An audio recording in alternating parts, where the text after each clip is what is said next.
दर्शकों नमस्कार, city news देख रहे तमाम दर्शकों का सिटी न्यूज के हिंदी न्यूज बुलेटिन में हार्दिक स्वागत।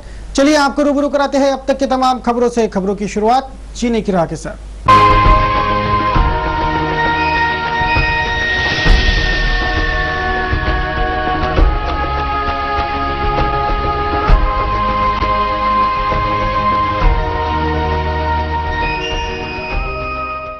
जीने की राह के बाद अब रूबरू होते हैं खबरों के श्रृंखला से। सर्वप्रथम बुलेटिन की सुर्खियां।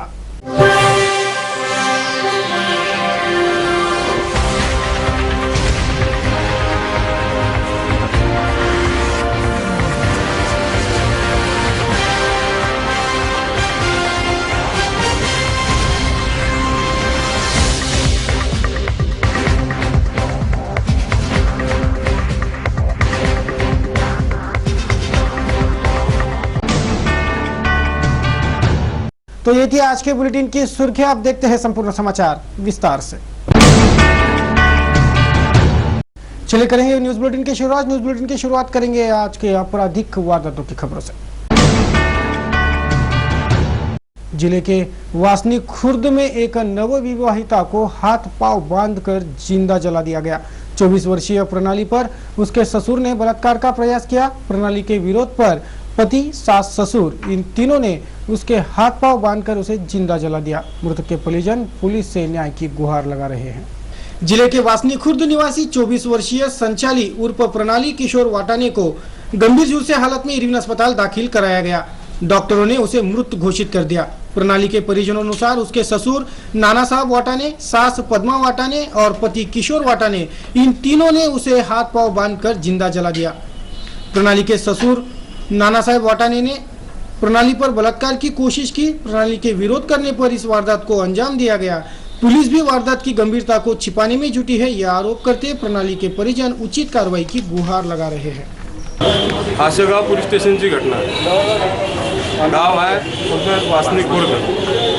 वाटाने किशोर वाटाने जे मरण पावले त्याचा पती, त्यांनी राखेल घेऊन म्हणजे सासऱ्याने जाळलं तिघा मिळून, सासू, सासरे आणि त्याचा पती त्यांनी स्वतः जाळले। हे गृहीत सगळं त्या ज्यावेळेस ते बयान दिलं ते सगळं आम्हाला सांगितलं।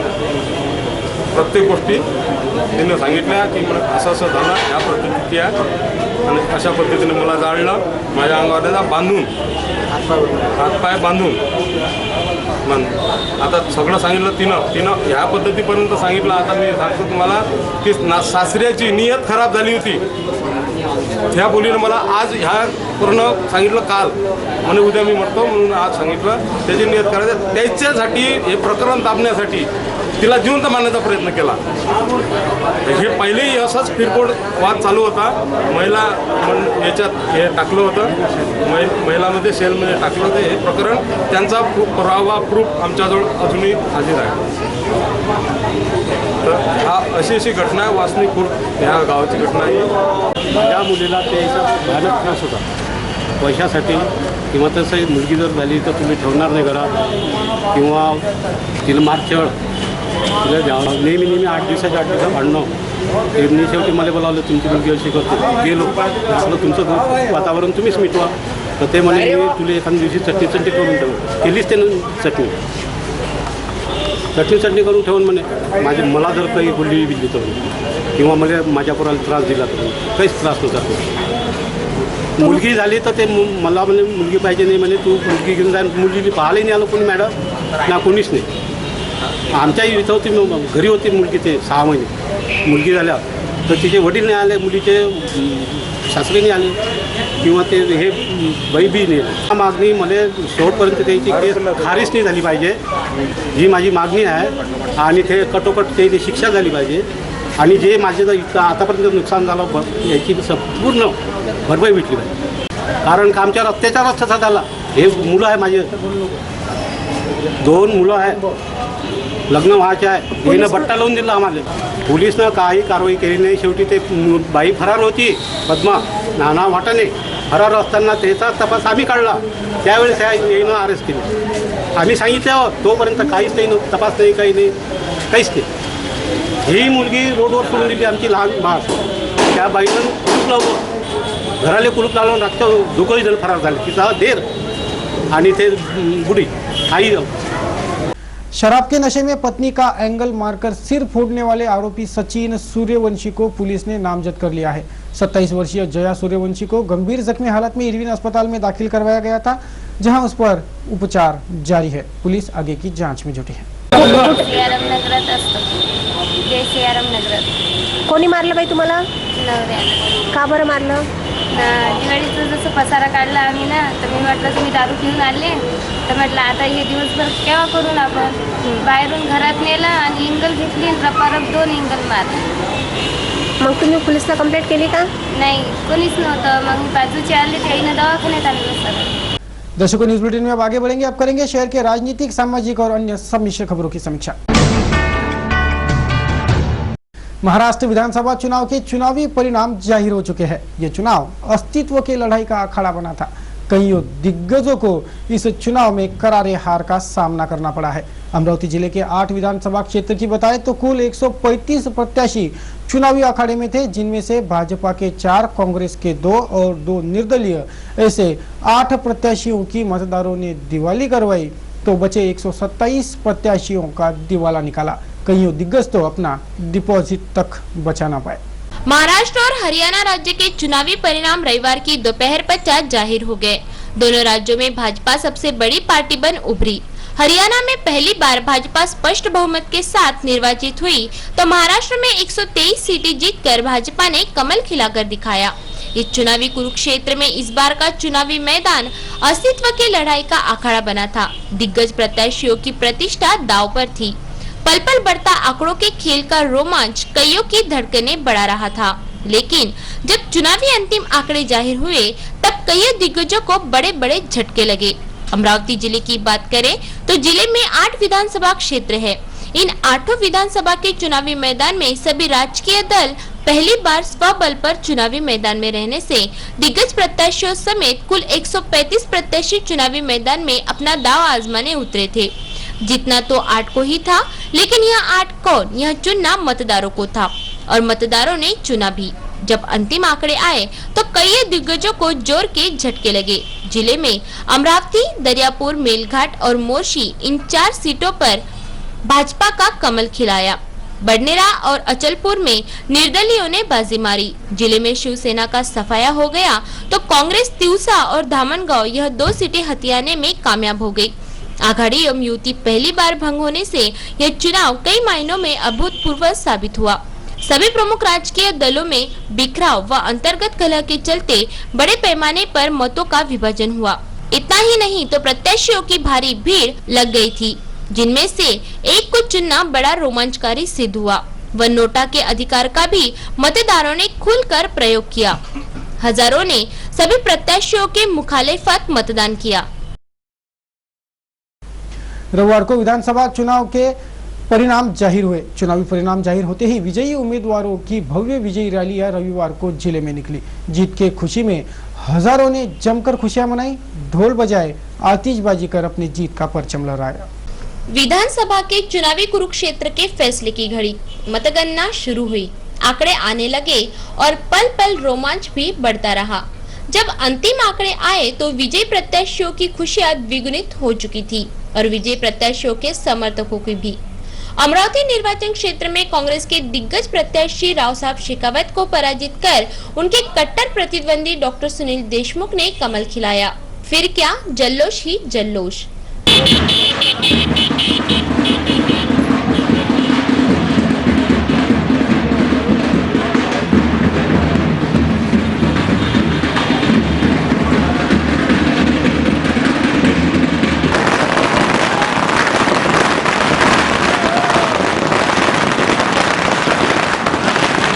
की भव्य विजय रैली रविवार को निकाली गई।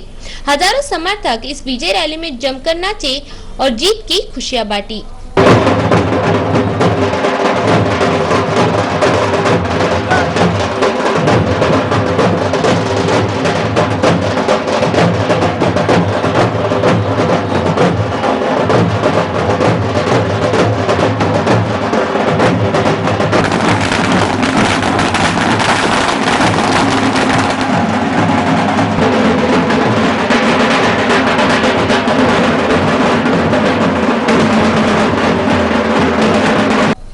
हरनीरा निर्वाचन क्षेत्र पर स्वाभिमान ने दूसरी बार जीत का परचम लहराया। शिवसेना के संजय बंड और कांग्रेस की सुलभाताई समेत सभी को ढेर कर रवि राणा ने दूसरी बार भी दमदार जीत हासिल की।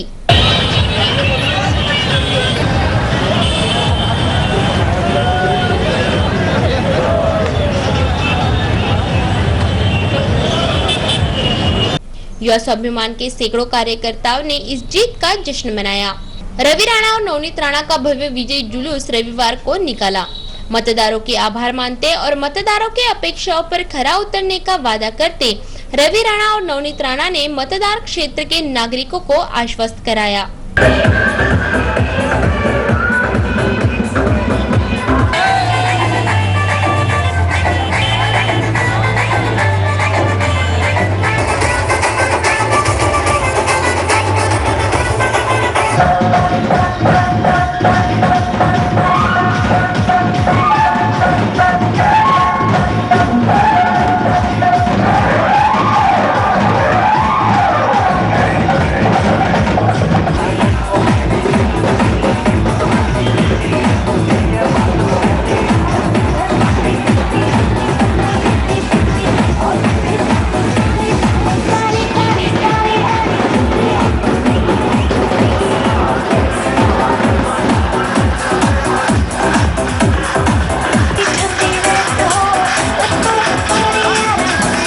तिवसा निर्वाचन क्षेत्र पर यशोमती ठाकुर ने अपना दावा बरकरार रखने में कामयाबी पाई।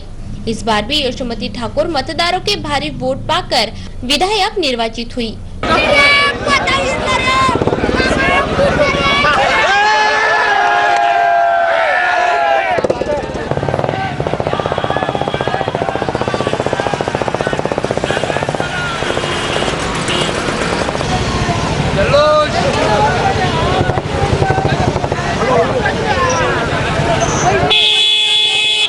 तो उनके सैकड़ों समर्थकों ने भी जमकर जीत की खुशियां बांटी। तिवसा में यशोमती ठाकुर की भव्य विजय रैली निकाली गई। सैकड़ों कार्यकर्ता इस विजय रैली में शामिल थे। मतदारों का आभार मानते यह रैली आगे बढ़ती रही।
अचलपुर में इस बार भी प्रहार ने सभी को परास्त कर रखा। बच्चू कडू की विजय रैली भी अभूतपूर्व ही रही, जैसे उनकी जीत।